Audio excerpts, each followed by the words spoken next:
Argentina আর Cape Verde football দুনিয়ার দুই মেরুর দুই দেশ। একদিকে আর্জেন্টিনা, যাদের গায়ে বিশ্বজয়ের তকমা আর পায়ে ফুটবল জাদুকরের ইতিহাস। অন্যদিকে কেপ ভার্দে, আটলান্টিক মহাসাগরের বুকে ছোট্ট এক দ্বীপরাষ্ট্র। ফুটবল মানচিত্রে তারা হয়তো ছোট, কিন্তু বুকে তাদের নীল হাঙরের মতো অদম্য সাহস আর খিদে। কাগজ কলমে কে জিতবে তা সবাই জানে, কিন্তু ফুটবল তো আর কাগজ কলমে খেলা হয় না, খেলা হয় সবুজ ঘাসে।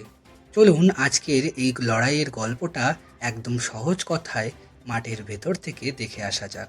আর্জেন্টিনা দলটা এখন একটা নিখুঁত মেশিনের মতো। সেখানে সবাই সবার জন্য খেলে। সামনে আছেন লিওনেল মেসি। বয়স যতই হোক, তার পায়ের এক একটা পাস যেন জাদুর কাঠি। সঙ্গে আছেন লাউটারো মার্টিনেজ আর জুলিয়ান আলভারেজের মতো তরুণ তুর্কি, যারা গোলপোস্টের সামনে বাঘের মতো হিংস্র।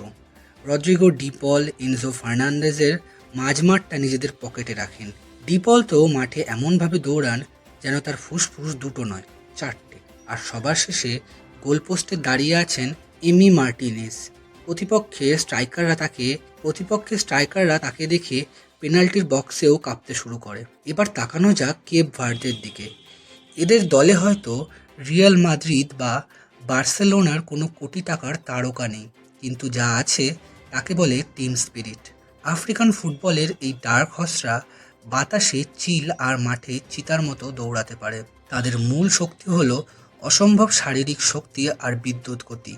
তারা জানে তারা আন্ডারডগ, আর এটাই তাদের সবচেয়ে বড় অস্ত্র। হারানোর কিছু না থাকার আনন্দটাই আলাদা। ম্যাচটা আসলে দুই কোচের দাবার চাল। আর্জেন্টিনার কোচ লিওনেল স্কলোনি চাইবেন ছোট ছোট পাসে প্রতিপক্ষকে নাচাতে, মাঠটাকে চওড়া করে ডিফেন্স ভেঙে ভেতরে ঢুকতে। অন্যদিকে কেপ ভার্দের কোচ বুবিয়েস্তা খুব ভালো করেই জানেন আর্জেন্টিনার সাথে সামনাসামনি লড়াইয়ে যাওয়া মানে আত্মহত্যা।